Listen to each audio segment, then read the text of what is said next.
I literally mortgaged my own house, the one with the dream of bunk beds for my kids, just so my little brother could afford his $1.2 million Charleston mansion. I thought I was buying a family's warmth. Instead, I got a one-line email from him. A straight-up ban. He told me the kids and I weren't classy enough for his swanky Thanksgiving dinner. 15 years of quietly sacrificing, eating ramen, canceling our vacations. All for 15 years of their luxury and contempt. That Thanksgiving night, I walked into that estate.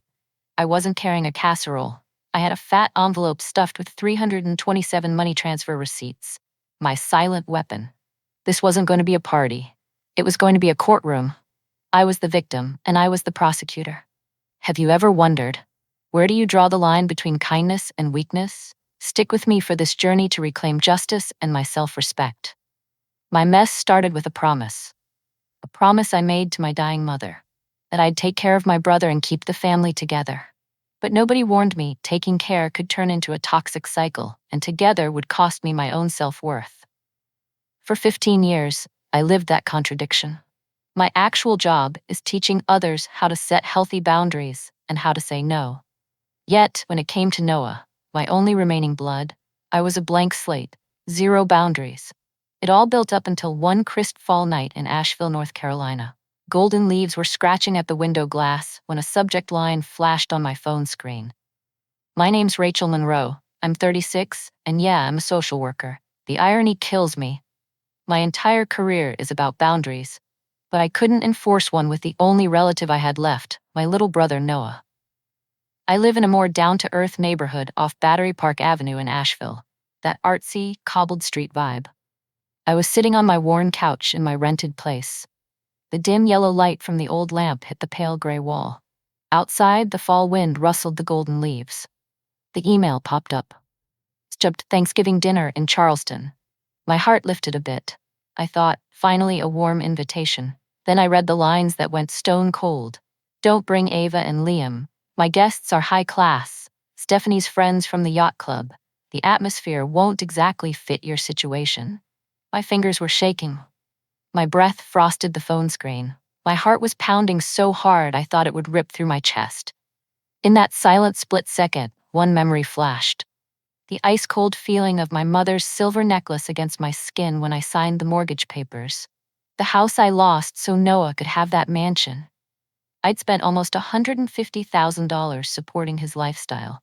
All for a deathbed promise. But the scariest part wasn't the money. The part Noah didn't know, the part only Stephanie and I knew, was that her family's wealth was all tied up in real estate, not liquid cash. And worse, Stephanie had hidden a massive secret from Noah involving a $50,000 loan from me. A secret he'd never forgive her for. I remember Ava looking at the small room we shared and asking, "Mom, do we not get bunk beds because you helped Uncle Noah buy his house?" I laughed it off, but that night, I lay awake. Was I betraying my kids to keep a promise to the dead? This is how he repays me? No way. I gripped the phone, my palms slick with sweat. I stood up. I pulled out an old, thick envelope from my drawer. Inside were every transfer receipt I'd printed that morning. I tucked it into my purse, not as a weapon, but as a reminder of 15 years of truth I couldn't deny. As I was shoving the envelope in, the doorbell rang. I jumped, dropping the thick packet onto the rug. Hundreds of receipts partially spilled out. The sound of paper rustling was loud. One more slip, and the game was over. I scrambled to collect them, but I was too late. Sarah walked in, and right behind her, Stephanie. She was in expensive athleisure wear, looking coolly curious. "Hey, Rachel, just dropped by to remind you about tonight," she said. Her eyes were lasers, sweeping from me to the pile of paper, stopping dead on the bolded words, "Transfer to Stephanie and Noah." A flicker of suspicion crossed her face. "Lots of paperwork, huh?" Her voice was light, but laced with scrutiny. My heart hammered. Did she see? I almost blew the whole damn thing before the show even started. The door shut, leaving me in silence, my heart still roaring. In that quiet moment, the memories flooded back, of Noah and me, two kids who never truly connected. We shared a tiny room with faded daisy wallpaper, but Noah's world was always more upscale. At 14, he'd stare in the bathroom mirror and declare, "I'm gonna be rich, never gotta worry about cash." I was the one hoarding allowance money to buy books. Our parents, hardworking factory folks, died young in a Smoky Mountains accident when I was 21. On her deathbed, Mom made me promise to keep the family tied together. That promise made me feel like I had to be Noah's parent. I never thought a dying promise would cost me my entire future. A few years later, my life took a sharp turn. I met and broke up with Eric. Noah dropped out of college, met Stephanie, and rushed into a lavish wedding that was totally out of his league. I drained my savings to pay for it. I believed his promise, "I'll pay you back." That promise turned out to be the first of many lies. Instead, a toxic cycle started. Noah would call me, voice shaking. It was always a maxed out credit card bill or a frantic plea that Stephanie would lose face if they missed a coworker vacation. Every single time I wired the money, I kept telling myself it was temporary, that he'd grow up. But 15 years later, I'd shelled out nearly $150,000 just to maintain his fake life. Why? Because I remembered the little boy who hid behind me during thunderstorms, because of Mom's promise, and because I hoped he'd repay me, not with cash, but with gratitude. Here's the crazy part, the one Noah didn't know. Stephanie's family was asset rich, cash poor, all that low country real estate. Noah's salary covered the mortgage, barely. But Stephanie's designer clothes, their lavish parties, her Kiowa Island trips, that was my $150,000. Every year, Noah's Thanksgiving got more over the top, and his contempt for me grew. Last year, he called my Honda Civic basic. He even told me Ava needed to learn finer etiquette. I swallowed my pride. I clung to Mom's promise. My kids, Ava and Liam, loved their Uncle Noah. They only saw the generous guy in the mansion who bought expensive toys. Ava talked about his Thanksgiving constantly. She loved the white linen, the golden mums, the fancy pumpkin decor. Then, just 48 hours before Thanksgiving, that email from Noah hit. It left me dead in my tracks in my Asheville kitchen. The first line, "Look, sis, don't bring the kids." Liam was sitting at the kitchen table. He was carefully wrapping a handmade gift for Uncle Noah, a wooden star carved with family from his craft class. He smoothed the tissue paper, his eyes totally serious. "Mom, Uncle Noah likes fancy stuff, right?" he whispered. I forced a smile, my heart shredded by Noah's email. That November, the Thanksgiving invite had arrived from the Charleston real estate company account, logo and all. I circled the date next to Ava's drawing. We'd saved for weeks for decent clothes and a nice gift. But that email, "Don't bring Ava and Liam," made everything shatter. I looked at Liam's wooden star. The memory of Noah calling, begging for cash for that Kiowa trip, hit me. I'd canceled Ava's 10th birthday party to send him that money. We celebrated with homemade cookies. Ava smiled and said it was fine, but her eyes were sad. She knew I chose her uncle. This was worse. I thought about my small Asheville house, the one I'd mortgaged to help Noah buy his mansion. I lost it because I couldn't keep up the payments, which is why we were renting now. That night, I cried into my pillow. Was Mom's promise worth trading my children's happiness? If you're watching, have you ever sacrificed your most precious asset only to be treated like trash? I shut off my phone. My hands were shaking. I collapsed onto that worn-out couch. Noah's words kept ringing in my head. Classy guests. Doesn't fit your situation. A silent movie of my quiet sacrifices played. Cheap dinners, canceled trips, exhausting double shifts. And finally, the image of my house keys handed over to the bank. All of it. Just for the low-country mansion he was now using as a wall between us. A roar of pure rage wanted to tear its way out of my throat. Instead, I texted Sarah, my best friend. She showed up with a bottle of cheap red wine after her shift. "What?" Sarah practically screamed, pouring wine into my old glass. "After everything you've done for Noah?" She shook her head. "Rachel, cut the cord. Don't give him another dime." "It's not that simple," I sighed, glancing toward the kids' room. "The kids love him. And he's my brother, Sarah. When Mom died, she held my hand. Her voice was barely a whisper. Rachel, take care of Noah. Keep the family together. I promised. I feel like I can't break that promise, even though I lost my house over him." Sarah raised an eyebrow. "Your mom also taught you self-respect. Would she want you to be treated like this?" That question haunted me all night. The next morning, Ava pointed to the circled date. "How many more days, Mom?" she asked, eyes shining. "I want to see the table with the golden mums." Liam ran up, clutching the wooden gift. Is Uncle Noah gonna do the scavenger hunt? I almost found the tiny pumpkin. The kids' innocence broke my heart. How could I tell them they weren't welcome? That Uncle Noah thought they were too low class? That the humble wool shawl for Stephanie and the book about low country oaks for Noah weren't fancy enough? That evening, I dragged the memory box out from under the bed. Dust covered the wooden lid. Old photos spilled out. Noah and me building sandcastles at Myrtle Beach, opening Thanksgiving presents in matching pajamas. I picked up Mom's silver necklace. I remembered dreaming of stability for Ava and Liam. Then I mortgaged that stability for Noah, only to get this contempt back. When did money become everything to Noah? I remembered Dad's words before he passed. Always remember who you are and where you come from. Money changes your circumstance, but it doesn't change your character. The decision was clear. We were going. All three of us. If Noah wanted to make a scene in front of his rich friends, that was on him. I wasn't letting his fake, high-roller dream crush my kids' self-respect. Or mine. 2 weeks later, I blew my end-of-year bonus. I bought Ava an Appalachian blue dress. It made her eyes sparkle. For Liam, I scored a sharp little suit at a secondhand shop. It looked brand new. I wore a simple black dress from a community fundraiser. Then I put on the pearl necklace Sarah forced me to borrow. "You're going to war, Rach. You need decent armor," Sarah said. She fastened the clasp. The pearls glistened under the kitchen light. I prepped the kids. Over cornbread, I kept it light. Grown-ups argue sometimes. Don't worry. Uncle Noah is very particular about his house. We just need to be super polite. If he gets grumpy, that's adult drama. Nothing to do with you guys, okay?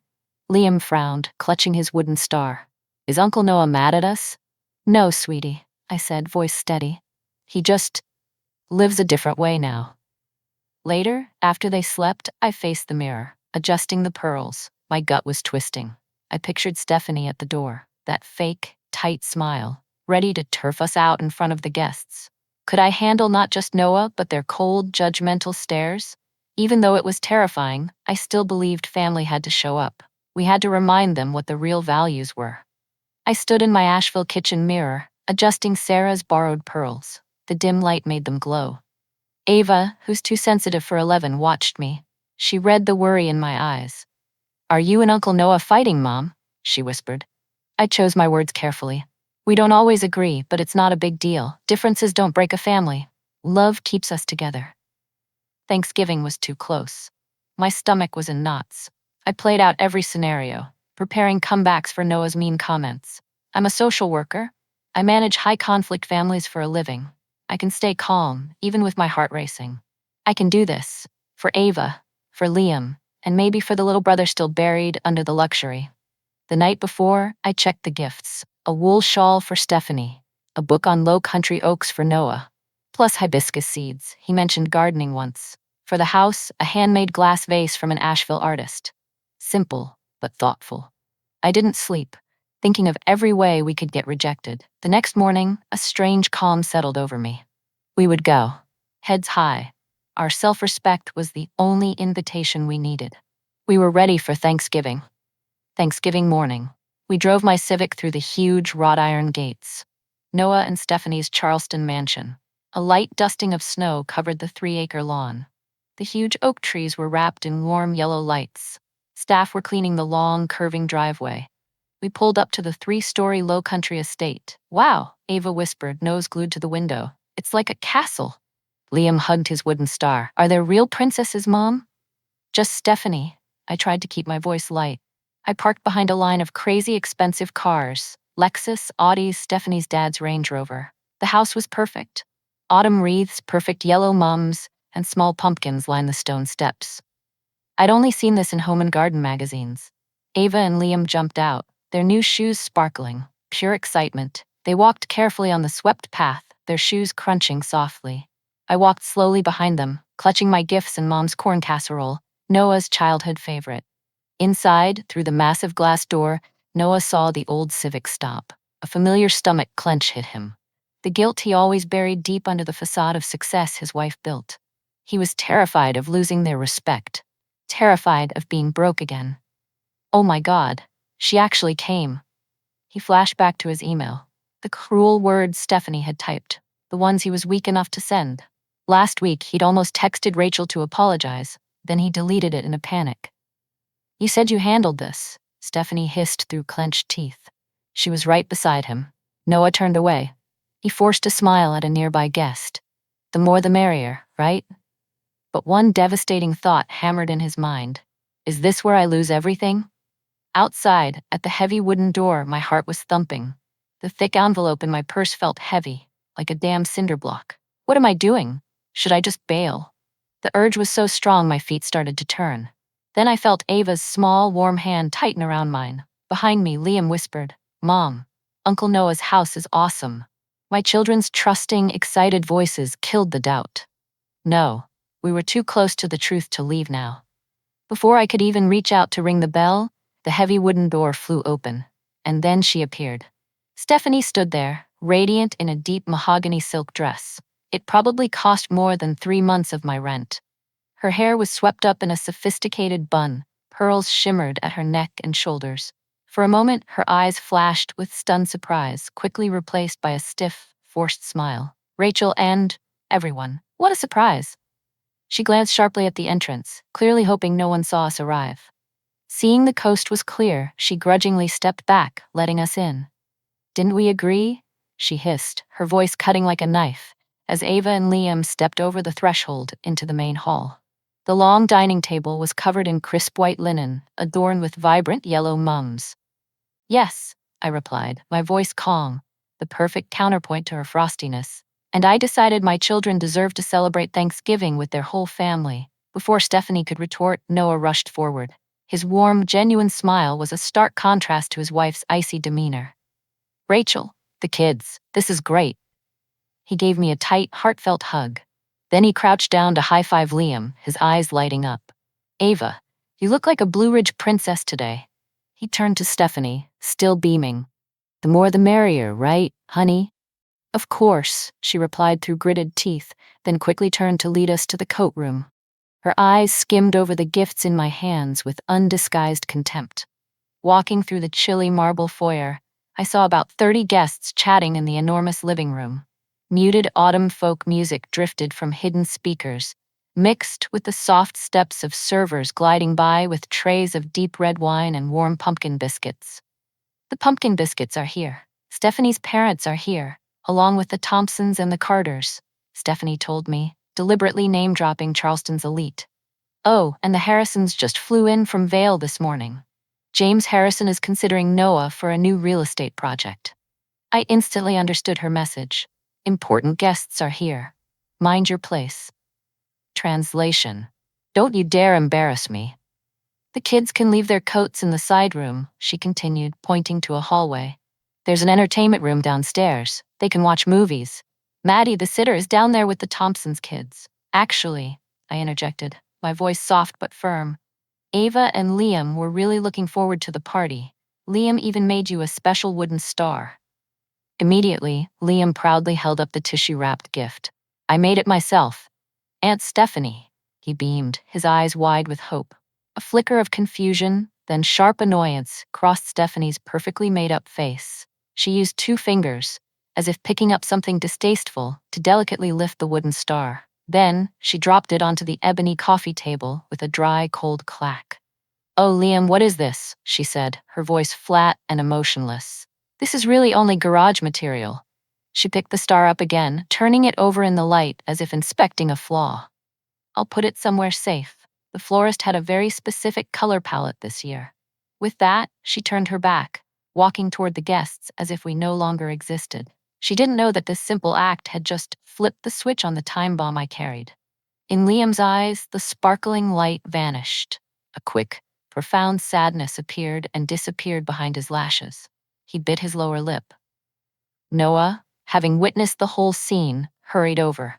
"Hey, Liam." His voice was rushed, trying to clear the heavy air. "Let me see this great piece. I bet it would look amazing on the family table in the library, the spot reserved for the most special gifts." As Noah clapped him on the shoulder and led him away, my heart squeezed. I wanted to hug him for that timely kindness.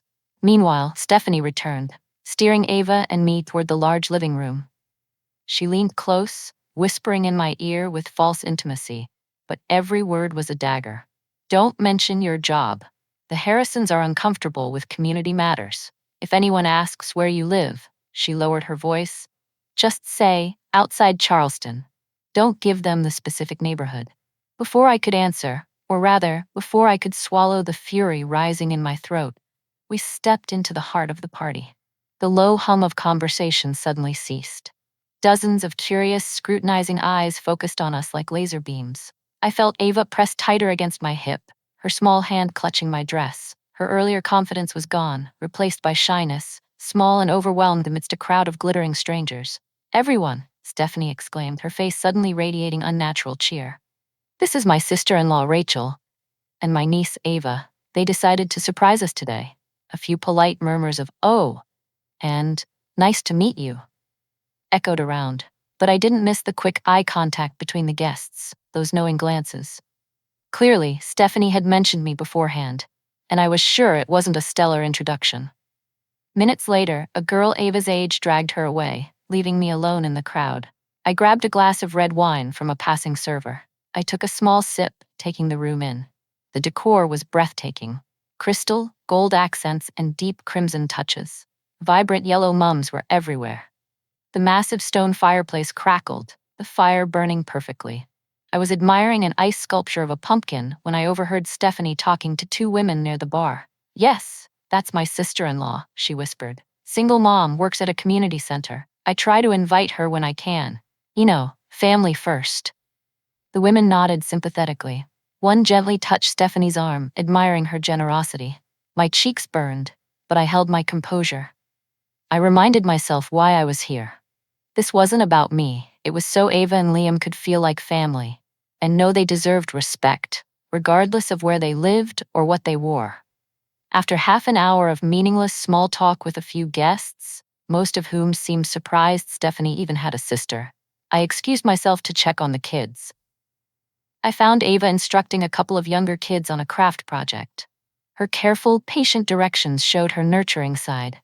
Liam was in the wood-paneled library. He was proudly showing his wooden star to Stephanie's father.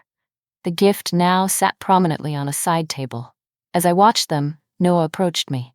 "We need to talk," he snapped, pulling me into a nearby powder room and slamming the door. "What were you thinking? Showing up after what I said?" "I was thinking that family doesn't shut people out on Thanksgiving," I replied calmly. "And my children deserve better than to be treated like trash by their uncle." "You know what I mean," Noah exhaled. "Tonight is crucial for my business contacts. Stephanie has been stressed all week about this." "Tell me, how exactly are we going to ruin this?" I asked. "Because we don't wear designer clothes? Because Liam's star doesn't match the table palette?" "Don't be dramatic," Noah frowned. "You know perfectly well." "How does this work, Noah? Are you trying to impress these people?" I pushed, my voice harsh in the tiny room. "Do they know most of this extravagance is paid for with your sister's social worker salary?" Noah's eyes widened. He lowered his voice. "Keep it down. That's not fair. I just have temporary financial difficulties." 13 years of temporary difficulties? I countered. "But this isn't the time. We are here for family. The kids are behaving perfectly, and they will continue to. I suggest you do the same." Without waiting for his answer, I pushed the door open, rejoining the party. My heart pounded, but my resolve was stronger. Whatever game Noah was playing, I was no longer a willing participant. Have you ever confronted a family member for your self-respect? Share your story below. At 7 o'clock, a server gently rang a crystal bell, signaling dinner was ready. Guests flowed into the enormous dining room. The long table, set for 30, was arranged with military precision. High-end china, silver flatware, and crystal glasses glittered under the vintage chandelier. Each setting had 3 wine glasses, multiple forks, and an exquisitely written place card. My heart sank as I walked the length of the table and found no name cards for Ava, Liam, or myself. Stephanie quickly approached, feigning distress, her voice loud enough for the nearby guests to hear. "Oh, Rachel, it looks like the calligrapher missed you on the original list. Let me just—" Noah cut her off, his tone forced and cheerful.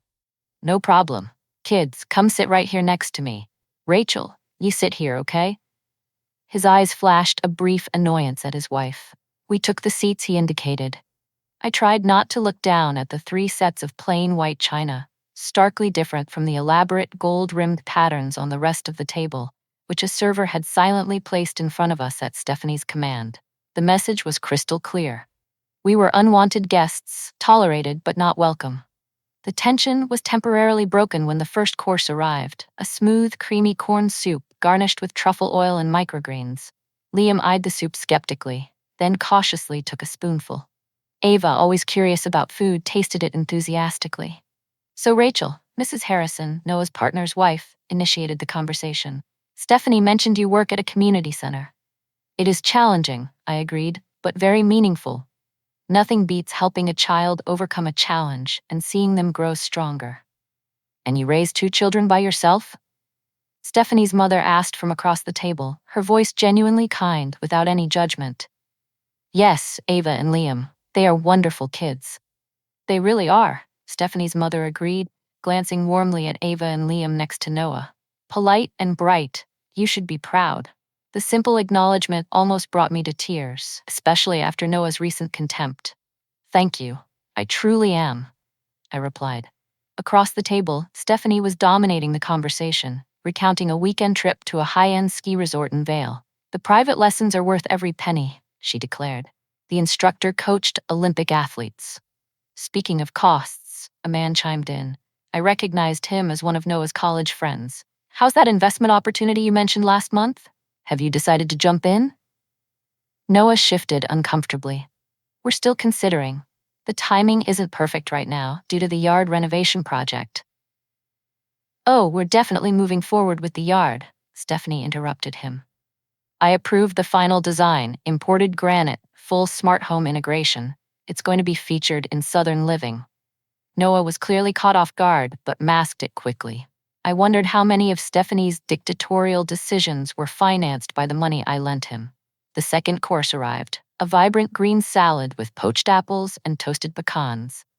Liam frowned at the unfamiliar greens, but seeing my encouraging nod, he bravely took a bite. What part of town do you live in? A woman further down the table asked. Her pearl necklace shimmered as she tilted her head. Before I could answer, Stephanie tried to jump in. I live in a charming Charleston suburb, a very up-and-coming area called Riverbend. I stated clearly when the woman inquired about my residence. It's a great community with excellent schools and parks. The woman's expression showed the neighborhood was likely unfamiliar to her, a working-class area. But she nodded politely. And where do your children go to school? She continued. My grandson just started at Oakwood Academy. Stephanie tried to interject. They go to the public school system. Rachel is very involved in their education. Ava and Liam attend Riverbend Elementary, I said directly. Ava is in the advanced science class and Liam excels in art. As I spoke, Liam accidentally knocked over his water glass. The crystal rolled, and water splashed across the pristine white tablecloth. Liam's face went white with shame. I'm sorry, he stammered, frantically dabbing at the mess with his napkin. Before I could comfort him, Stephanie's voice cut through the momentary silence. This is precisely why children should dine separately until they master formal etiquette. The harsh words hung heavy in the air. Liam's lip trembled. I saw Ava tense up in defense of her brother. Noah quickly offered his own napkin to Liam. It's okay, buddy. I did worse at a party at my parents' house when I was your age. Spilled a whole gravy boat on my dad's business partner. Noah's father chuckled lightly, confirming, ruined a good suit, but suits can be replaced. Good friends cannot. The warm reaction from Noah and his father clearly aggravated Stephanie. Her tight smile grew stiffer with every passing minute. As the server cleared the salad plates, Stephanie steered the conversation toward her recent charitable efforts. The museum art fundraiser, we raised over $250,000, she boasted. The board president said it was the most successful event yet. That's wonderful, Stephanie's mother remarked. Which specific program benefits? Stephanie hesitated, clearly unsure of the actual purpose beyond the social recognition. Oh, various educational projects, of course, she replied vaguely. Actually, one guest interjected. I believe the funds are primarily for the new modern exhibition wing construction. My wife is on the museum board. Stephanie's smile tightened further. Yes, that's what I meant. The main course arrived. herb roasted turkey, sweet potato mash, and green beans. The servers presented the plates with synchronized grace. I saw Ava looking at the row of silverware, her eyes confused. "Outside in, honey," I whispered, having researched formal dining etiquette before coming. Stephanie noticed the exchange and seized the moment. "Sweetie Ava, that's the salad fork. The dinner fork is the largest one," she said. Ava blushed, quickly switching her utensil. "It's hard to keep track when there are so many," Stephanie said to the whole table. "Proper dining must be taught young, but I suppose public schools have different priorities." A few guests shifted uncomfortably at the blatant jab. Stephanie's mother raised an eyebrow but remained silent. Noah was talking animatedly to Liam about trains, pointedly ignoring his wife. "Actually," I replied calmly, "Ava and Liam are very polite. They're just not used to a 7-piece cutlery set, but they learn very quickly." "Of course they do," Stephanie's mother agreed, offering Ava an encouraging smile. "You're doing great, dear. I still mix up the forks sometimes, and I've been doing these formal dinners for 40 years. Stephanie, thwarted in her attempt to embarrass Ava and Liam, shifted her focus to the gift I had brought. The hand-knitted shawl, now sitting on a side table with the other presents. "Rachel brought a very unique shawl," she announced. "It's so rustic, made by a local artisan." "May I see it?" Stephanie's mother asked, sounding genuinely interested. The shawl was handed to her. She examined it with appreciation. "Beautiful craftsmanship. Is this from that new weaving studio downtown?" "I've been meaning to visit there." "Yes, Low Country Weavers," I confirmed. "The artist studied in Savannah before setting up the shop here." "I must get their details before I leave," she said, carefully handing the shawl back. "This would be a marvelous gift for my sister." Stephanie's attempt to downgrade the gift backfired, making her visibly more irritable. The party continued with the final course, a pumpkin sponge cake and cheese board. Her remarks grew increasingly sour. When Liam mentioned his upcoming school invention fair, she commented that private school students were lucky to have modern labs with the proper equipment. When Ava proudly shared she made the honor roll, Stephanie commented that public school standards must be different, as Oakwood Academy students had to maintain at least a 3.7 GPA. Every comment, delivered with a smile that never reached her eyes, was designed to elevate her world at our expense. I stayed calm, reminding myself that Ava and Liam were watching and learning from me. But seeing Ava gradually slump lower and Liam's strained smile, something shifted. Years of tolerating Stephanie's contempt, financing her fake lifestyle with the $150,000 I lent Noah, prioritizing family peace over my own self-respect, it all crystallized into a sharp resolve. When Stephanie mocked Liam's store-bought outfit as sweet and suggested I should try thrift stores where struggling families find nice clothing, I saw Liam's eyes well up. I knew the period of polite forbearance was over. Have you ever had to face public humiliation from a family member? Share in the comments. After dinner, guests moved to the living room for coffee, dessert, and a close friend gift exchange tradition, Stephanie announced. This clearly didn't include us, as no one had informed me of this custom, leaving me without appropriate gifts for everyone. Stephanie ensured everyone was aware of my oversight. "Don't worry about not bringing an exchange gift, Rachel," she said loudly as servers distributed small, delicately wrapped boxes to each guest. "You couldn't have known. You weren't on the original list, I understand?" A few guests shifted uncomfortably at the blatant exclusion. Noah quickly jumped in. "Actually, consider Rachel and the kids our special gift this year. Family is what Thanksgiving is all about, right?" Noah's genuine warmth only highlighted Stephanie's coldness. As the guests opened their gifts, revealing expensive items like silk scarves, artisanal liquor, and high-end candles, Stephanie approached the gift I brought, still in its silver wrapping. "Let me open mine right now," she announced to the room. "My sister-in-law brought me something handmade, I think." The way she emphasized handmade made it sound like I had wrapped up a macaroni necklace. I watched as she deliberately tore the wrapping paper carelessly, revealing the hand-knitted shawl I had chosen from the local artisan shop. "Oh," she feigned surprise, "it's colorful. Thank you, Rachel. It's probably good for gardening or something." The shawl, a fine piece of woven wool in soft pearl tones, was clearly not gardening gear. A few women nearby murmured compliments. One asked, "Where is that from?" "Just a little shop in Rachel's area, I suppose," Stephanie replied before I could speak. "They have charming little shops, very budget-friendly." She set the shawl aside without another word, then moved on to opening another guest's gift, squealing with delight over each one, regardless of its actual value. Liam, who had been quietly observing near me, pulled on my sleeve. "Mom," he whispered, "Aunt Stephanie doesn't like that we're here, right?" "Some people have a hard time appreciating thoughtful gifts, honey," I whispered back. "That's their problem, not the gifts." Ava heard, gently squeezing my hand in support. My heart warmed at my children's emotional maturity in the face of such poor behavior. Meanwhile, Stephanie moved into storytelling, specifically targeting childhood memories, deliberately choosing ones that cast me in a poor light. "You know, Rachel came to my 16th birthday party in a dress she sewed herself," she told the guests, chuckling. "Mom tried to teach her to sew, and Rachel insisted on wearing this awful purple thing." The seam split by the end of the night. She omitted the fact that our family couldn't afford a new dress that month, as Dad's heart surgery bills had decimated our budget. I had stayed up 3 nights sewing that dress, determined not to ask for money the family didn't have. "And in college," she continued, "she dated this utterly hopeless guy who worked at the campus bookstore. He drove her around on a bicycle with a wooden crate strapped to the back for a seat." Can you imagine? That hopeless guy was working his way through college, saving for law school. The bike was his only transportation, and he added the crate just so he could take me out, despite not owning a car.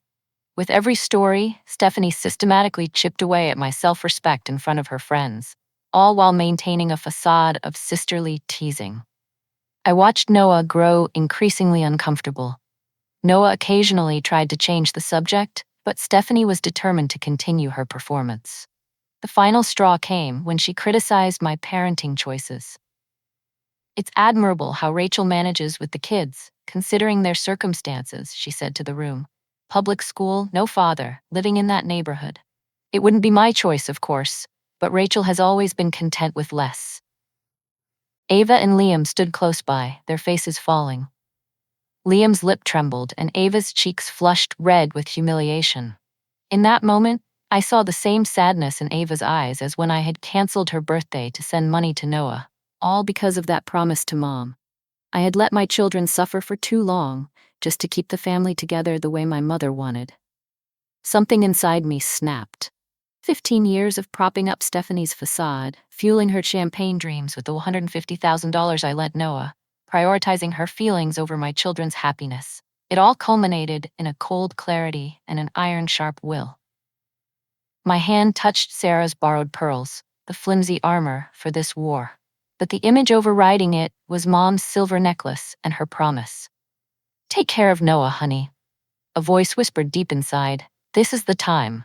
Taking care doesn't mean sacrificing your living children. It's all or nothing. The noisy room fell silent in my awareness, as if someone had hit the mute button on the world. I knew that after the next moment, everything would change forever. No turning back. This time I understood.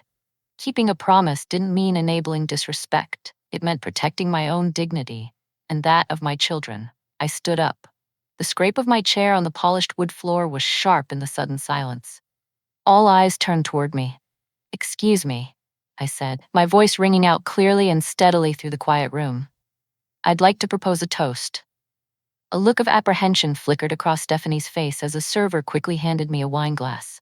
"First, thank you to Stephanie and Noah for this lovely Thanksgiving dinner." Stephanie's face softened, likely assuming I was about to offer a conciliatory remark. She was about to breathe a sigh of relief, but I didn't.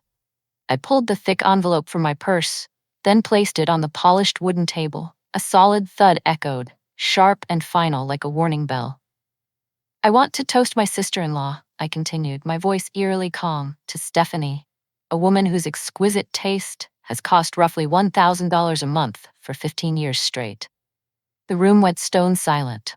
The smile on Stephanie's lips froze solid.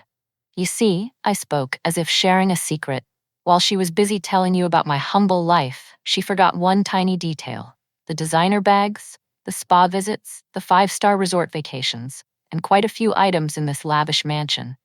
were all financed by the sister she considered not classy enough to be here. I pointed to the envelope. And inside here, there's one more truth. I lowered my voice, forcing the entire room to lean in and hold their breath. It's about the $50,000 that Noah thought was for the down payment on this house. Stephanie? I paused, looking straight into her widening eyes. What did you use that money for?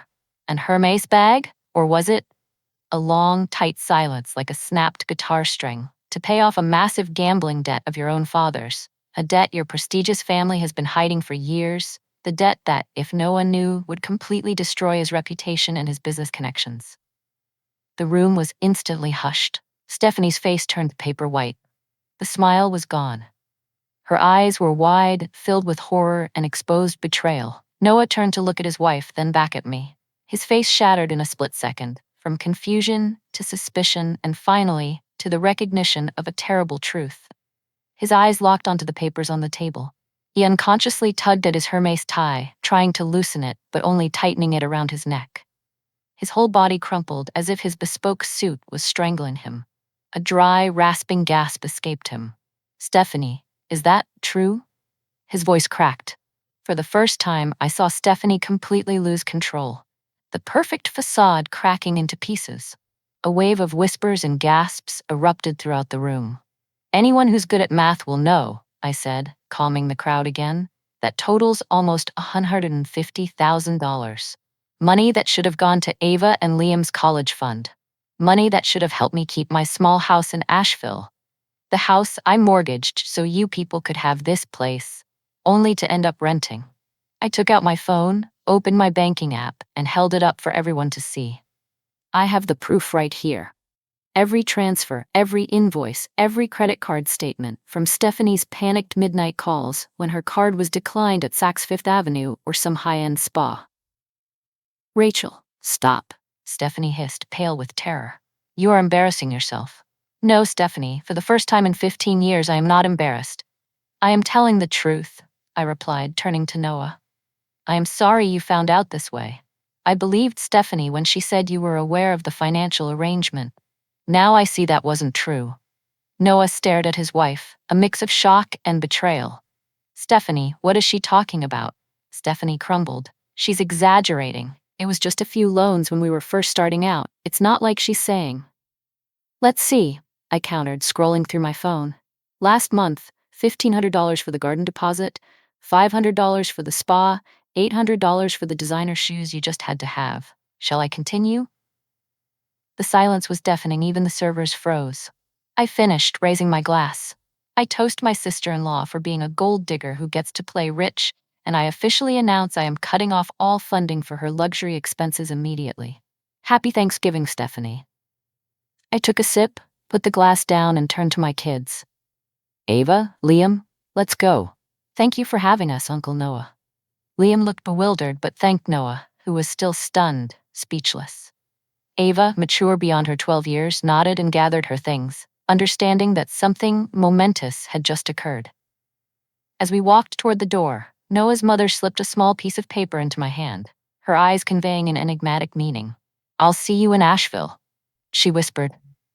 What was that note, and would it change everything between me and Noah? Have you ever had to publicly stand up for your self-respect or your children's? Share your story in the comments and follow to find out what Noah's mother's note reveals. Noah's mother had slipped me a business card with her personal cell number written on the back. Call me, she'd murmured. You just did something that took tremendous courage. We walked through the silent room, past Stephanie's stunned friends, and retrieved our coats from the utility room. Stepping out into the cold, late November night, I felt lighter than I had in years, as if an invisible burden had been lifted. We had just reached the car when we heard hurried footsteps crunching on the fallen leaves. I turned to see Noah, his leather shoes sliding on the pathway, his face a mix of anger, confusion, and raw suspicion. Rachel, wait, he called. Stephanie scrambled down the steps after him, her designer heels ill-suited for the damp leaves, causing her to slip as she chased. Get in the car, kids, I said calmly, opening the back door. Put on your tablets. Mom needs a few minutes with your aunt and uncle. Ava and Liam obeyed, sensing the tension. Once they were settled, I turned to face my sister-in-law and brother. How dare you? Stephanie hissed, her voice low but venomous. You humiliated me in front of everyone who matters. How dare I? I repeated, incredulous. You called my children low class, mocked their clothes, their education, and their home. You made them feel inferior, and you're worried about your humiliation? You've been financially supporting Stephanie? Noah cut in, asking me but looking pointedly at his wife. For 15 years without me knowing? Yes, I confirmed. Since shortly after your wedding. It started with credit card bills and reckless spending. Stephanie said it was temporary, that you were building your career, not touching family money yet. Over time, the amounts grew, and temporary became permanent. Noah ran a hand through his hair, trying to process the information. The spa memberships, the designer wardrobe, the first-class travel tickets, most of that? I nodded. Not all, but most, including the line of credit she opened in your name, which she used for the Hilton head trip and the jewelry from Krogan's. She is exaggerating, Stephanie interjected, desperate. It was just help during tight spots, sisterly support. Give me your phone, Noah said, holding out his hand. I unlocked the banking app and handed it to him. He scrolled in silence, his face darkening. Monthly transfers, $1,000 to $2,000, he read aloud. For 15 years, payments to Saks, Bloomingdale's, the golf club. A line of credit in my name, Stephanie, the Hilton head trip, the jewelry from Krogan's, all from Rachel's money. Noah, please, Stephanie pleaded, a rare show of vulnerability. It's not what you think. Rachel offered to help. Offered to help? I echoed. Stephanie, I work 50 hours a week, eat ramen, and delayed necessary home repairs to fund your lifestyle. I postponed my kids' college fund to pay for your spa visits. You didn't say no, she retaliated. I asked, you agreed. That was your choice. Because you're my sister, I replied, my voice cracking. Because you made it sound urgent, because you promised it was the last time, and because I trusted you'd pay it back. Noah handed the phone back, his face unreadable. The landscape design for the backyard, he said softly. You told me your parents' investment accounts had matured. Stephanie stammered. I had to say something. You wouldn't approve the renovation. The Savannah trip, Noah continued. You said it was a bonus from an interior design client. Noah, please, Stephanie whispered. Not here. I think right here is perfect, he replied, his voice hard. It turns out we've been living a lie for years. As they confronted each other, I realized my children were waiting in the car, the cold seeping through their dress coats, their curious faces watching from the large mansion window. This confrontation needed to happen, but not like this. This is between the two of you now, I stated firmly. My role is finished. I am not sending another set, Stephanie. You can't just cut me off, Stephanie protested, panicked. What about next week's credit card bills? The holiday spa package? That's your problem, not mine. I have my own family to take care of, I said. We are your family, she insisted. Yes, I agreed, and family treats each other with respect, not contempt. When you're ready for a relationship based on respect instead of financial dependence, I'll be waiting. I need to focus on Ava and Liam right now. Noah, who had been silent until now, spoke up suddenly. Rachel, you have to know I had absolutely no idea about this. If I had known, I would never have allowed it. I believe you, I said simply, and I'm sorry you had to find out this way. He nodded, then turned to Stephanie. We have to go back inside. The guests are waiting, but once they leave, you and I are going to have the most honest conversation we've ever had since we got married. Stephanie's face crumbled, her perfect facade dissolving. For a moment, I glimpsed the vulnerable young woman I had always wanted to protect. The girl who was so insecure about her simple childhood that she constructed a new identity to escape it. Part of me wanted to comfort her, to tell her everything would be okay, just like all the times before. But another part, the part that had found its voice tonight, knew this was a necessary reckoning for both of them. Goodbye, Stephanie, I said softly. Happy Thanksgiving. As I turned to get into the car, I heard her call my name again. I looked back. She stood alone on the leaf-strewn walkway, her perfect makeup streaked with tears, looking smaller without Noah by her side. What do I do now? She asked, and for the first time in years, the question carried no manipulation, only genuine fear. You figure it out, I replied honestly, just like the rest of us. One day at a time. I got into the car, driving away from the mansion with its sparkling lights and watchful eyes, heading back toward our simple home where the Thanksgiving tree was smaller, but the love was real. In the rearview mirror, I saw the reflections of Ava and Liam, their faces serious as they processed what they had just witnessed. In the car, Ava held Liam's hand and whispered, "Don't be sad about Aunt Stephanie, sweetie. Mom is right. We don't need fancy things to be special." Liam nodded, his eyes still red, but managing a small smile. "I like my wooden star more than her crystal glass." I smiled, my heart warmed by my children's resilience.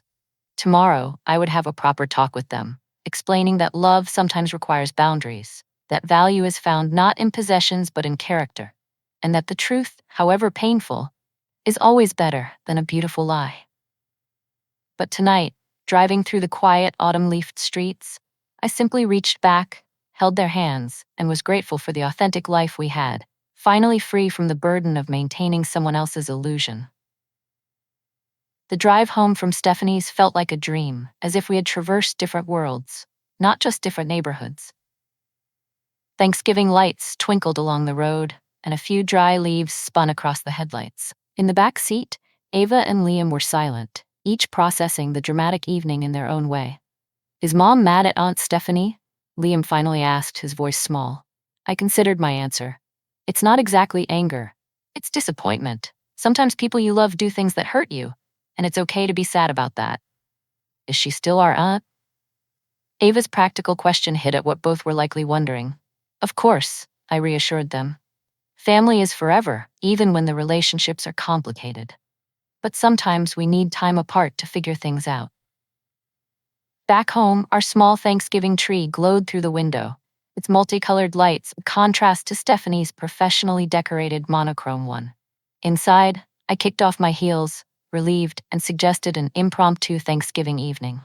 "Let's make hot chocolate and watch a holiday movie," I said. "Fancy parties are no fun anyway." "Can I open one present tonight?" Liam asked hopefully, his usual buoyancy returning. "That's a great idea," I agreed. Within 30 minutes, we had transformed the evening. Still in their party clothes but wrapped in warm blankets, we sipped hot chocolate topped with marshmallows and watched a Charlie Brown Thanksgiving on TV. The kids opened a carefully chosen gift, new pajamas they immediately changed into, and the tension from Stephanie's house dissolved in the cozy little living room. After the children were asleep, I sat alone by the tree, finally allowing myself to process what had just happened. For 15 years, I had sustained Stephanie's fictional life, sacrificing my own family's security. Tonight, I broke that cycle. The relief was palpable, but so was the grief for the sisterhood I had hoped to have. My phone buzzed with a text from Sarah. "How did tonight go?" I sent a brief summary, ending with, "Call me tomorrow for details. Kids are asleep, I'm okay." She replied instantly, "So proud of you.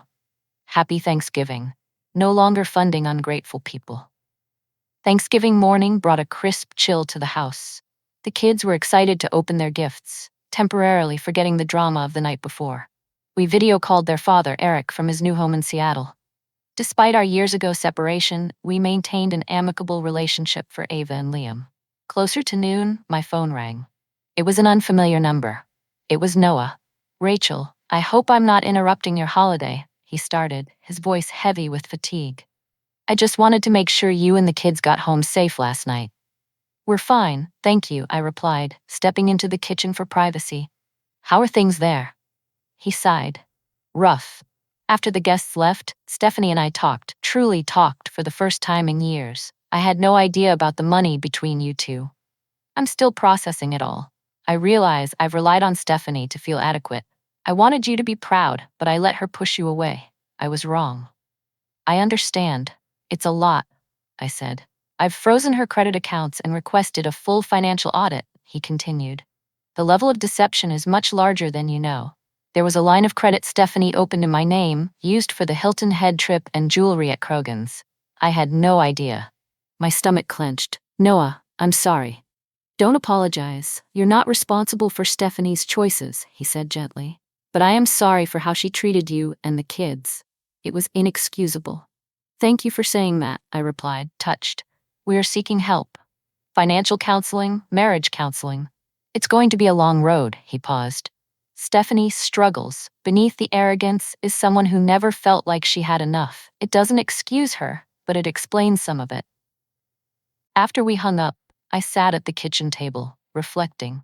Had I contributed to Stephanie's insecurity by always swooping in to save her instead of letting her face the consequences? I sat by the French Broad River, watching the water glitter under the moon, wondering if I could forgive without forgetting.